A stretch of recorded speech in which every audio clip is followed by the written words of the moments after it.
So guys, video को start करने से पहले एक इंपॉर्टेंट इन्फॉर्मेशन है। प्लीज़ वीडियो को मेक श्योर करें कि लास्ट तक देखें। लास्ट तक देखो, आई एश्योर यू कि एग्ज़ाम में आपके 10 to 12 20 मार्क्स आपके श्योरली ऐड ऑन होंगे। एंड हाँ, इसमें हम क्या क्या कवर किए हैं, बहुत सारी चीज़ें जो आपके एग्जाम में प्रेजेंटेशन कैसे करना है, एग्जाम में टाइम मैनेजमेंट कैसे करना है, आईसीआई न्यू क्वेश्चंस अब कैसे फ्रेम करना है कर रहा है, उसको कैसे टैकल करना है, एमसीक्यू कैसे सॉल्व करें, टाइम मैनेजमेंट कैसे करें, रिवाइज कैसे करें, थ्योरी सब्जेक्ट्स को कैसे हैंडल करें, पढ़ाई करते वक्त कैसे रिटेन कर सकते हैं ज़्यादा देर तक। सो काफ़ी कुछ इस वीडियो में कवर है। प्लीज़ वीडियो को लास्ट तक देखें। एंड हाँ, हम 1-to-1 मेंटरशिप भी ले रहे हैं अभी सीए इंटरमीडिएट फाउंडेशन स्टूडेंट के लिए। So guys, 1-to-1 personal mentorship अगर आपको चाहिए तो नीचे लिंक दिया गया है, लिंक को क्लिक करके हमारे साथ आप जुड़ सकते हैं। ये मिलते हैं 1-to-1 मेंटरशिप में। सो गाइस, हम पहले वो फ्री में करते थे, फ्री की कोई वैल्यू नहीं होती है, वो समझ में आ गया।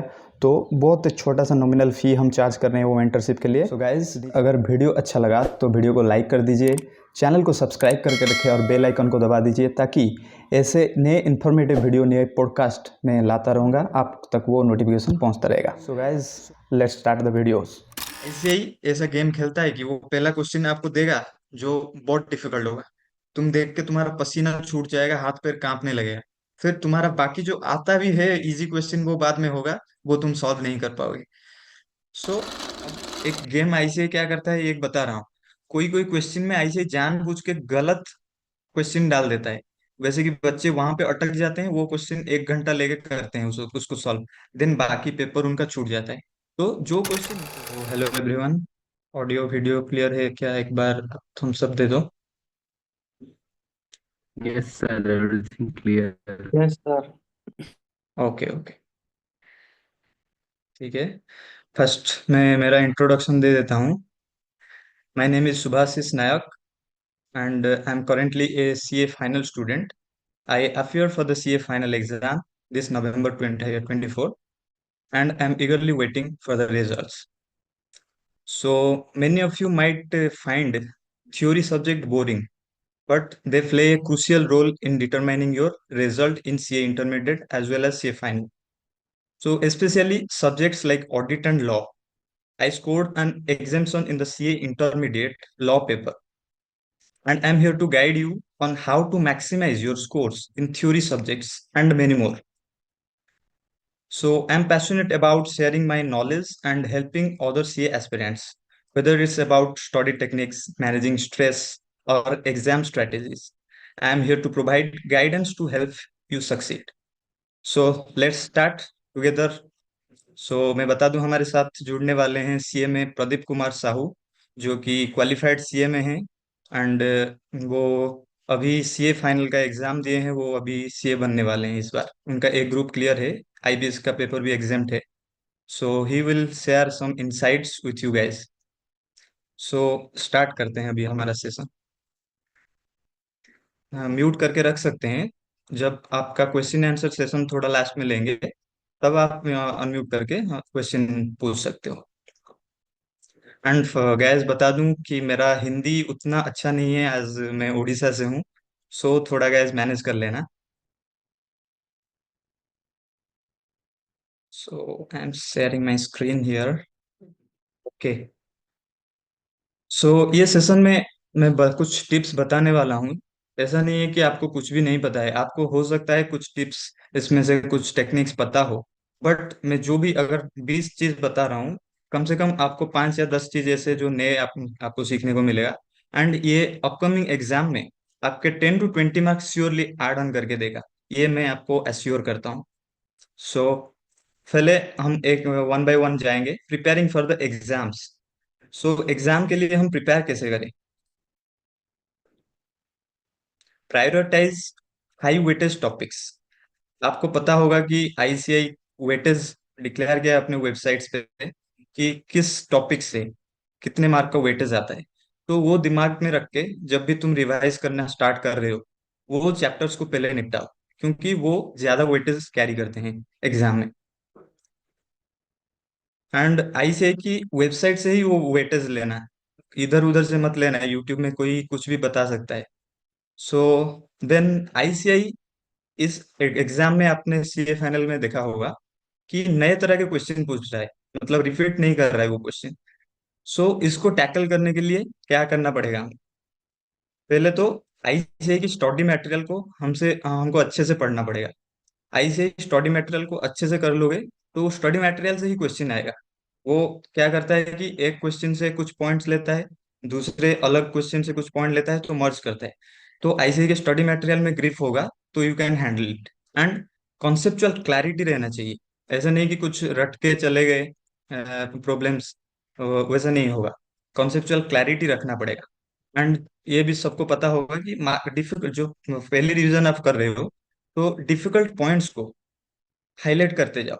एंड जो नेक्स्ट रिवीजन होगा, पूरा क्वेश्चन करने के बजाय आप वो जो डिफिकल्ट पॉइंट्स जो आपको लगे थे, मार्क किए थे, वो सिर्फ आप करके जा सकते हो। सो जब भी रिवीजन करो तो जो फ्लो ऑफ स्टडी उसको ट्राई करो कि मेंटेन रखो, ब्रेक ना करो। एक दो दिन का गैप अगर ले लिए, फिर वो जो 8 घंटे 10 घंटे बैठ रहे थे, वो फ्लो ब्रेक होगा तो फिर से वो स्टार्ट करने में टाइम लगेगा। तो try to maintain your flow. फिर रिवाइज कैसे करना है?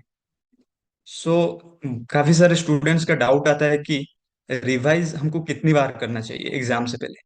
वो एक्चुअली डिपेंड करता है पर्सन टू पर्सन कि कितनी बार रिवीजन करना चाहिए। सो कैसे चेक करना है कि तुमको कितनी बार रिवीजन चाहिए? सो क्या करना है, पहले आप जो क्लासेस अगर लिए हो वो क्लासेस खत्म कर लो। फिर उसके बाद अगर सेल्फ स्टडी कर रहे हो तो वो सेल्फ स्टडी से एक बार कर लो। फिर एक रिवीजन कंपलसरी है, एक रिवीजन कर लो।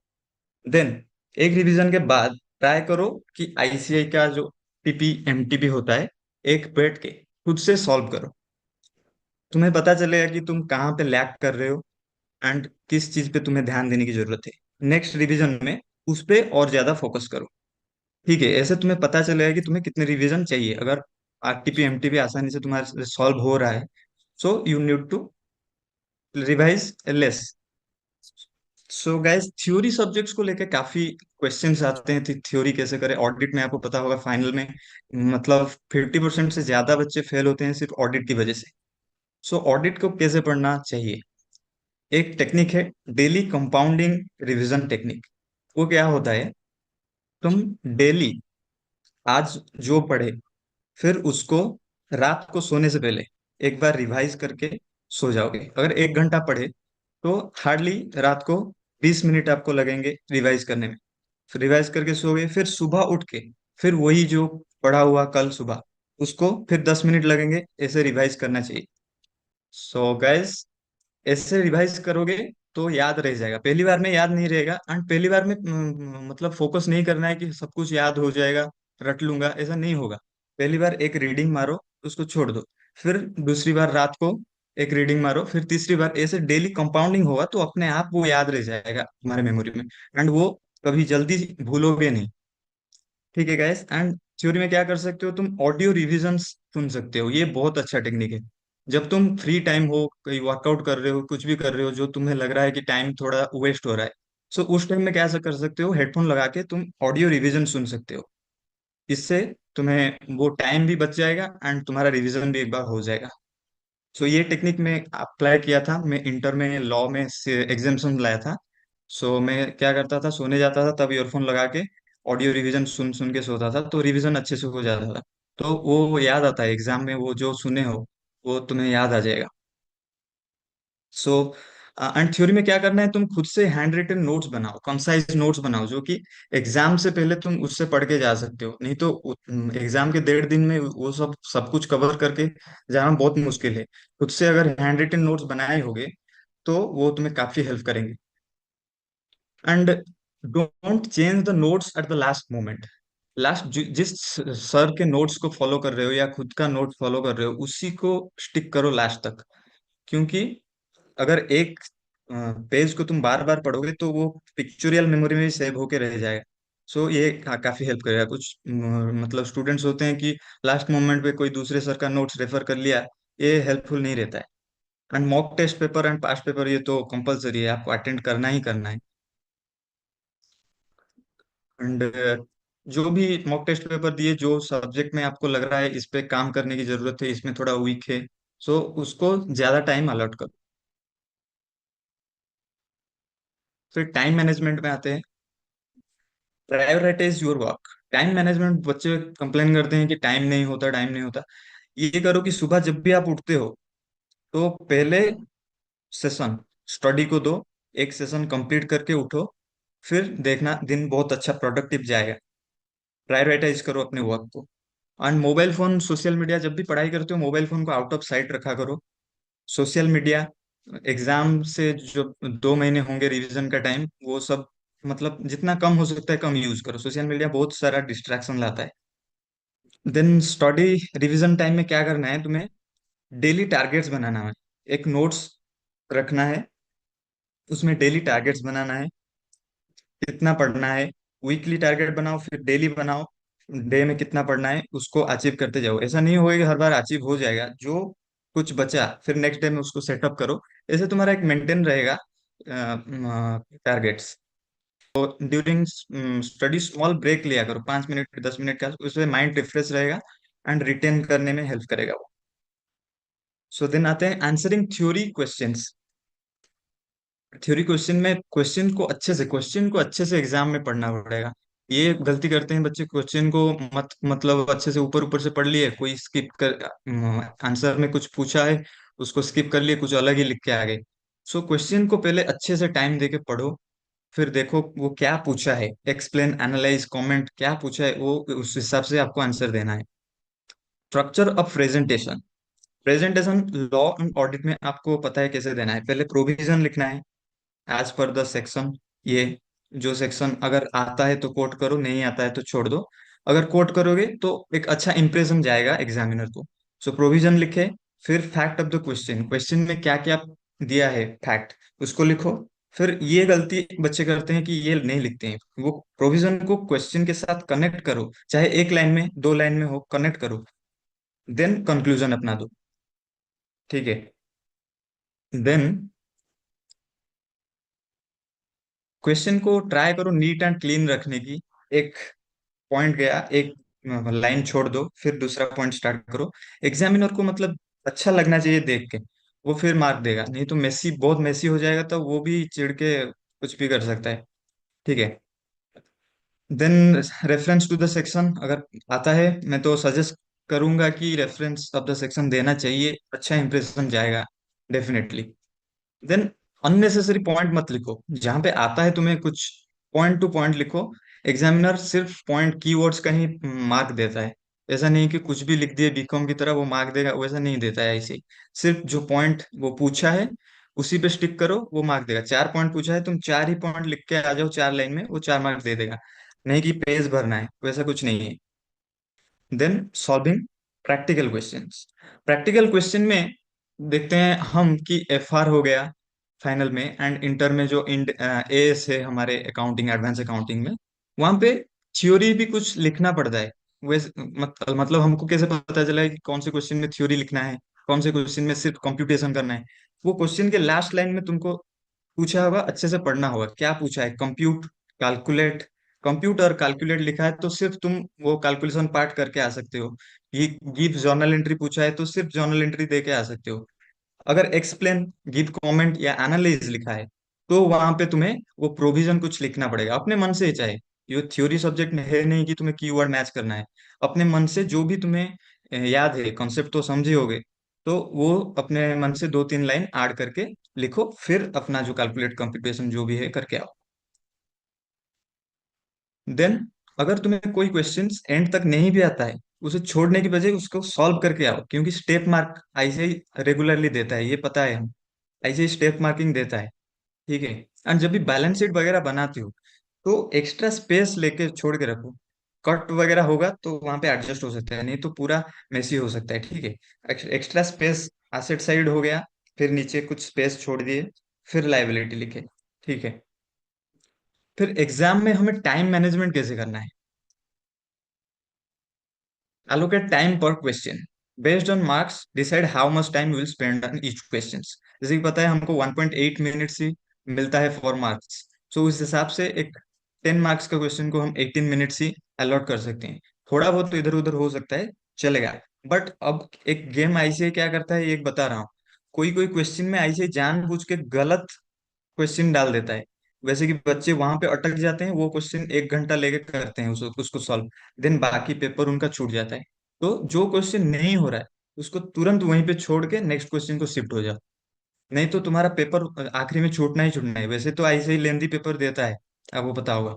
सो जहाँ पे भी अटके हो कि कुछ डाउट हुआ, वो सॉल्व नहीं हो रहा है, 1-2 मिनट एक्स्ट्रा दिए, फिर वहां से स्किप करके मूव ऑन करो नेक्स्ट नेक्स्ट क्वेश्चन को।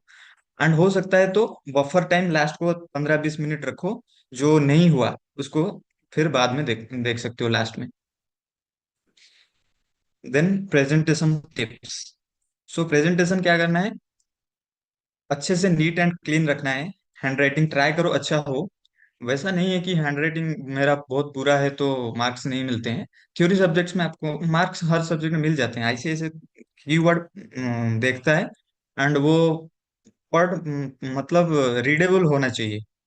देन हाईलाइट की पॉइंट्स, कीवर्ड जो भी तुम्हें साथ साथ हाईलाइट करो, एक सेंटेंस लिख के उसका जो कीवर्ड है हाईलाइट करो, या बॉक्स में बॉक्स के अंदर भर दो। तो वो एक अच्छा इंप्रेशन जाता है प्रेजेंटेशन में। एग्जामिनर को ढूंढना नहीं पड़ेगा कीवर्ड्स, वो तुरंत देखेगा, अच्छा इंप्रेशन बढ़ेगा, तो मार्क अलर्ट हो जाएगा।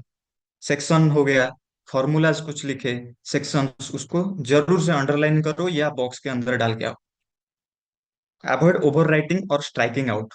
ज्यादा ओवर राइटिंग या स्ट्राइकिंग आउट मत करने की कोशिश करना, ठीक है। देन जब भी नया आंसर स्टार्ट करते हो, एक सब आंसर, सो उसको फ्रेश पेज से ही स्टार्ट करो, चाहे एक पेज ही यूज हुआ है पहले वाले क्वेश्चन का, स्किप कर दो वो पेपर, नेक्स्ट फ्रेश पेज से स्टार्ट करना है। एंड ऐसा नहीं करना है कि क्या क्वेश्चन पहले 1A किए, फिर नेक्स्ट पेज पे 3B, फिर नेक्स्ट पेज पे 1B, ऐसा नहीं करना है। मतलब मार्क कट सकता है।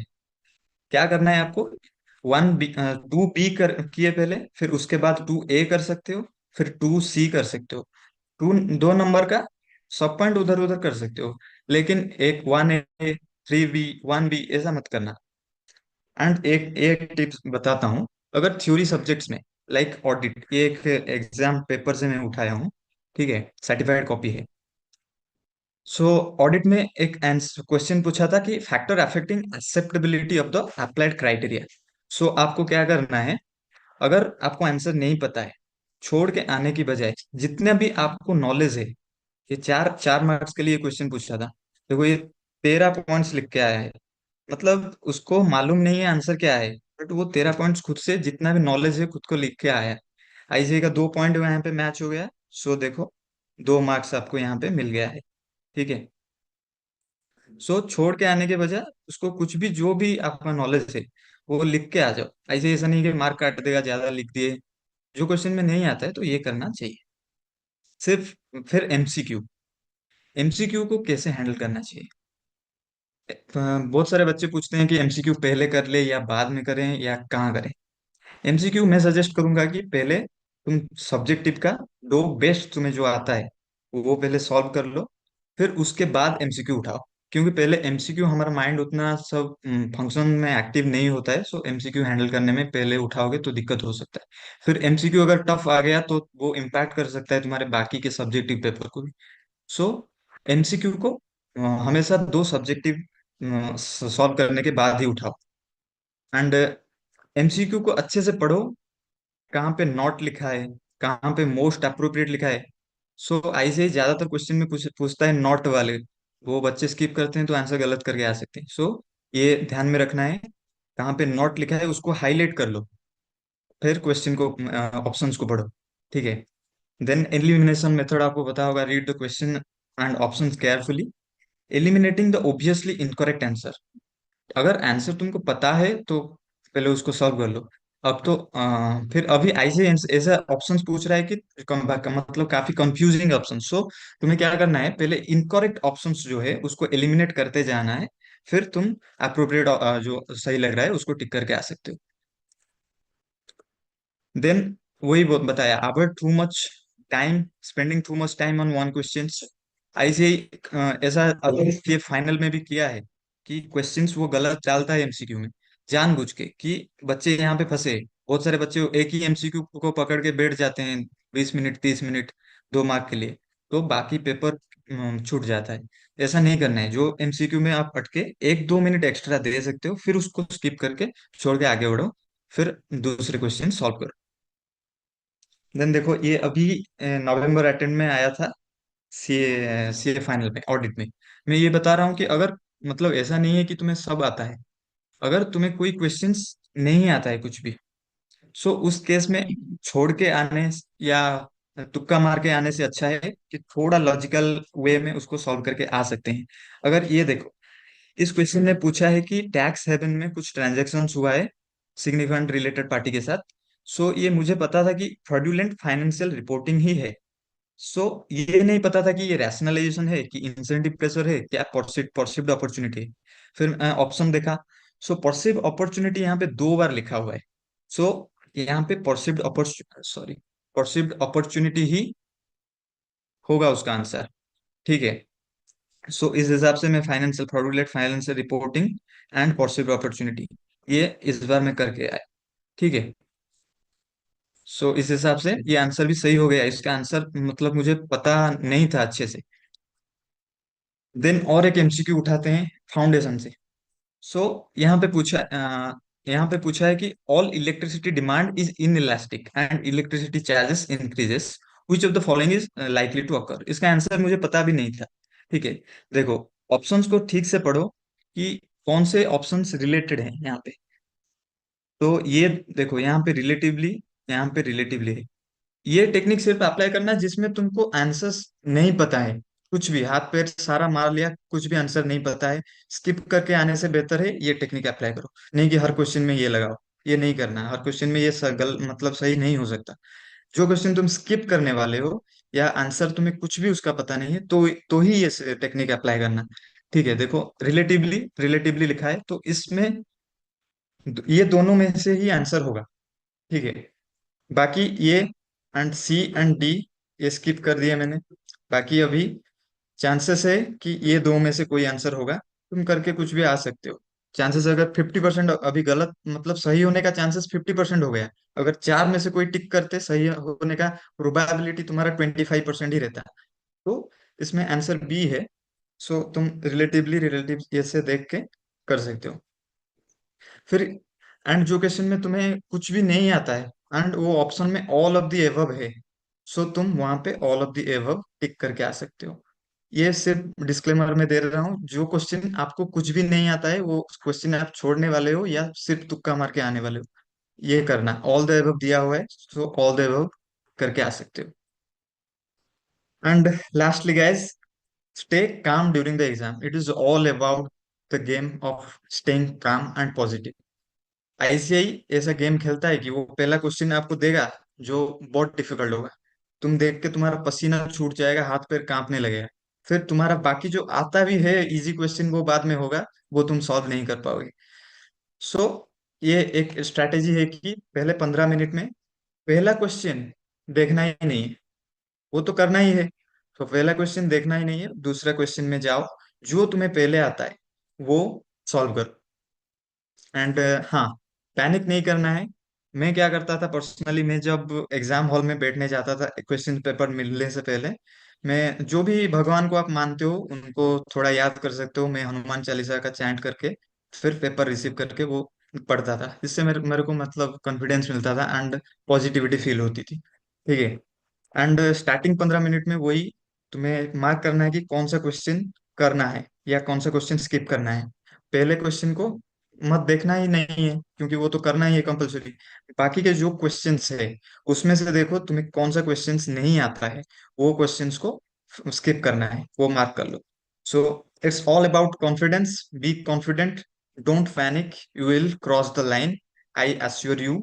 सो गाइज, अभी आपके जो भी क्वेश्चंस है, अभी एक एक करके आप हैंड रेज कर सकते हो।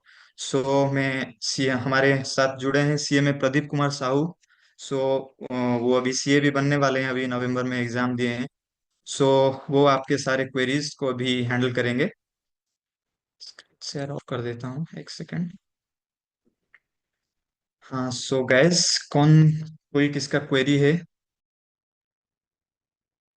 डिस्ट्रैक्शंस को लेके क्वेश्चंस आ रहे हैं कि स्टडी करना करने के लिए बैठता हूँ तो डिस्ट्रैक्शन होता है, वो बताइए। सो So, yes.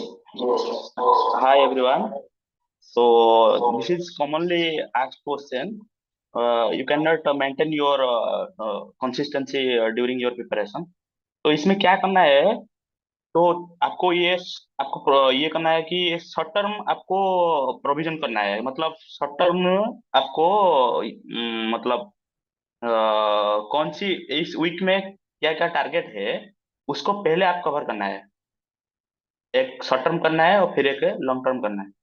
तो एक टारगेट बनाना है कि इस वीक में मैं इतना सा स्टैंडर्ड कवर करूंगा, इतना सा जो इंडेक्स में है उस स्टैंडर्ड कवर कवर करूंगा। और करना है वो उसको रखना है कि इस मेरा जो वीक में है इसको मैं कवर करूंगा। ठीक है। तो आप कंसिस्टेंटली चल रहे हैं, 5 दिन हो गया, तो आप उस टाइम असेस करेंगे कि वो हुआ कि नहीं हुआ है और कितना दूर हो गया है, वो मैं कवर कर पाऊंगा कि नहीं कर पाऊंगा और 1-2 दिन में। ठीक है। तो आप देखेंगे उस टाइम पे नहीं हो रहा है, तो आपको वो क्या करना है, उसको फिर रिवाइज करना है।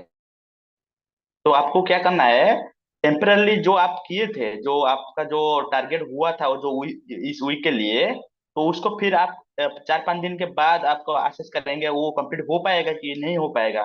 तो आप सपोज वो नहीं हो पाएगा, आप सोच रहे हैं कि वो 4-5 दिन में नहीं हो पाएगा, तो आप उस टाइम क्या करना है, उसको फिर एक बार रिवाइज करना है। आपका जो प्लान किए थे उसको रिवाइज करना है कि क्या करना है, वो थोड़ा चैप्टर कम कर लेंगे या फिर वो उस चैप्टर को शिफ्ट कर लेंगे नेक्स्ट वीक को। तो ऐसे करके आपको चैप्टर वाइज मेंटेन करना है till your exam. Till your exam means before your what before your 2 months of your examination. That means आप 2 महीने रखेंगे फिर सिर्फ ये प्रैक्टिस करने के लिए। जो क्वेश्चन आंसर है आपका एमटीबी हो गया, आपका आरटीबी हो गया, पास्ट क्वेश्चन हो गया, या फिर कोई से भी बुक में जो स्टडी मटेरियल में जो क्वेश्चन हुआ है उसको आप पिक करना है। वो आपका डेली बेसिस पे आप एक दो क्या करना है, एग्जामिनेशन अपेयर करना है। जैसे ही आप एग्जाम दे रहे हैं हॉल में, एग्जाम हॉल के जाके, उससे ही आप करना है घर बैठे। ठीक है। तो ये स्पेशली ये वीक वाइज आपको टारगेट करना है। ठीक है। वीक वाइज आपको चैप्टर रखना है। पहले तो आप कंप्लीट कर दिए होंगे जो जो भी चैप्टर है, मतलब क्लास वगैरह वो कंप्लीट कर दिए होंगे। कंप्लीट करने के बाद मैं ये बोल रहा हूँ जो जो भी है आपका जो वीकली और शॉर्ट टर्म और लॉन्ग टर्म जो आपका टारगेट करना है। ठीक है। हाँ, सो गाइस, किसी का और कोई क्वेरी है? कि हाँ, एक आया है क्वेरी कि prepare how to prepare exam presentations. So prepare exam में प्रेजेंटेशन कैसे करना है, ये थोड़ा बता दीजिए प्रदीप जी। ठीक है। ये तो ऑलरेडी सुभाषिस ने बता दिया है, तो फिर मैं भी बता देता हूँ। तो आपको पहले जो क्वेश्चन जाके जो 15 मिनट दे रहे हैं पढ़ने के लिए, उसमें आपको क्या करना है, ओवरऑल एक रीड मारेंगे। क्योंकि वो उतना ही जो 15 मिनट्स है, उतना 15 मिनट्स में हम कभी भी उसका कंप्लीट नहीं कर पाएंगे जो भी क्वेश्चन दिया हुआ है जो 70 मार्क का है। क्योंकि 15 मार्क जो है, 30 मार्क जो है वो एमसीक्यू है, वो आपको ओपन नहीं करना देंगे उसका 13 मिनट्स में, 15 मिनट्स में। तो जो 70 मार्क जो दिया हुआ है, आप वहां से कवर नहीं कर पाएंगे। जो 15 मिनट दिया है आप रीड नहीं कर पाएंगे। तो उसमें क्या करना है, जो ही 15 मिनट में आप ओवरऑल एक रीड दे देंगे। तो ओवरऑल क्वेश्चन का रीड दे देंगे मतलब आपका क्वेश्चन देखेंगे और उसके बाद आप क्वेश्चन के एंड में जाएंगे। What what asking for the question, question में क्या चाह रहा है, वो आपका दिमाग में क्लिक हो गया, मतलब आपका जो पढ़ के आया है हुआ है उसमें आ गया, मतलब आप श्योर हो 100% ये कर सकते हैं आप। तो उस क्वेश्चन को आप टिक मार्क दे देंगे जो 15 मिनट से है। तो उसमें से आपका क्या होगा, जो 15 मिनट में आपका जो कॉन्फिडेंस हो जाएगा, मतलब 100% ये क्वेश्चन मैं कर लूंगा। तो जो 15 मिनट्स में आप टिक टिक मार देंगे जो जो करना है। ये इसमें से मैं नहीं बोल रहा हूँ कि आप 70% ही अटेम्प्ट कर लेंगे। मतलब 70% में आपका जो भी क्वेश्चन, आपका जो भी मतलब पढ़ के आया है रिसेंटली, उसका आ जाएगा 70% में। तो जितना आया आया होगा तो उसका टिक मारेंगे, उसका पहले स्टार्ट कर लेंगे। ठीक है। उसको स्टार्ट करने के बाद आपको एक बार कॉन्फिडेंस आ जाएगा। तो जो जो क्वेश्चन आया है, आप जो जो टिक मरा हुआ है उसके करने से आपको कॉन्फिडेंस आ जाएगा। ठीक है। तो उसमें क्या होगा, आप टाइम मैनेजमेंट कर सकते हैं एग्जाम में। ठीक है। उसके बाद हम आएंगे प्रेजेंटेशन कैसे करेंगे। पहले ये आप जो 70 मार्क का जो था, 70 मार्क का जो, सपोज आप कॉन्फिडेंस है 30 मार्क कंप्लीट हो गया है 1 आवर में। ठीक है। तो आप 1 आवर के बाद आप शिफ्ट हो जाएंगे एमसीक्यू के। एमसीक्यू कर लेंगे वो 45 या 50 मिनट्स, या उससे भी क्वेश्चन थोड़ा डिफिकल्ट नहीं होगा, इजी आ जाएगा या फिर मॉडरेट आ जाएगा। तो आप वो क्वेश्चन को क्या कर सकते हैं, उसको 35 या 40 मिनट्स में कंप्लीट करके फिर आप शिफ्ट होंगे जो जो भी आपका जो सब्जेक्टिव क्वेश्चन है। ठीक है।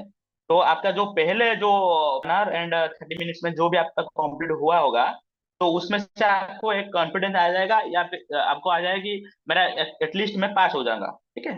तो आप उसके बाद जो रह जाएगा आधा घंटा या फिर 45 मिनट्स रह जाएगा, उसमें से आपको जो जो भी जितना आ रहा है कुछ भी लिख के आप आना है। ठीक है। जितना जो जो भी आ रहा है। तो उसके बाद हम आएंगे how how to present your question. ठीक है। तो ये आप मैं जो लास्ट अटेम्प्ट जो किया था उसमें से मेरा मेरा जो एक्सपेक्टेशन था उससे ज्यादा मेरा मार्क आया। क्वेश्चन नंबर है, ठीक है, वो आपका पेपर में मिडिल में लिखना है। मिडिल में लिखना है। और paper like your audit and income tax हो गया या फिर इंडेस हो गया। तो इसमें आप क्या करेंगे, क्वेश्चन नंबर मिडिल के लिखने के बाद आप जो भी क्वेश्चन आया है उसका प्रोविजन आप लिखना है। एक दो लाइन जो भी प्रोविजन है उसको लिखना है। जो भी क्वेश्चन मांगा होगा उसका डेफिनेशन, कुछ भी डेफिनेशन उसका पिक करके लिखना है। सपोज आपका कॉम्बिनेशन में आया है, तो कॉम्बिनेशन में क्या आया है, आपको क्या निकालना है, तो उसको आप एक बार लिख देना है थोड़ा बहुत। ठीक है। उसके बाद क्वेश्चन स्टार्ट करना है। तो ये हो गया आपका जो इंडेक्स टाइप का क्वेश्चन। जो लेकिन जो ऑडिट का क्वेश्चन होगा, तो आपका क्या करना है, पहले प्रोविजन लिखोगे।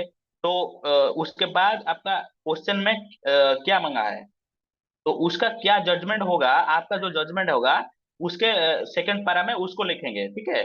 और उसको ये करना है जो जो कीवर्ड्स है, वो कीवर्ड्स वेरी इंपॉर्टेंट। कीवर्ड्स को आपको अंडरलाइन करना है बीच बीच में। जो भी आपको कीवर्ड लगता है ये कीवर्ड हो सकता है, तो आपको अंडरलाइन करना है एंड क्लियरली लिखना है सब कुछ। ये नहीं कि यहाँ पे आधा लिख दिया और उसके बाद आधा लिख दिया, ऐसे नहीं होगा। आप क्लियरली लिखा है, प्रेजेंटेशन अच्छा होगा तो मार्क अच्छा आ जाएगा। ठीक है। तो उसके बाद जो क्वेश्चन का आपका क्या लास्ट लास्ट पारा में आपका जो डिसीजन मांगा होगा, ओपिनियन, वो आपको ओपिनियन देके आना है। ठीक है।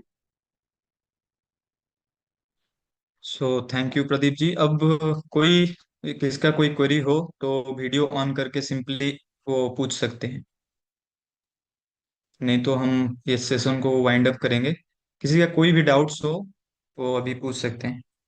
सो गाइज़, अगर वीडियो अच्छा लगा तो वीडियो को लाइक कर दीजिए, चैनल को सब्सक्राइब करके रखें और बेल आइकन को दबा दीजिए, ताकि ऐसे नए इन्फॉर्मेटिव वीडियो, नए पॉडकास्ट में लाता रहूँगा, आप तक वो नोटिफिकेशन पहुँचता रहेगा।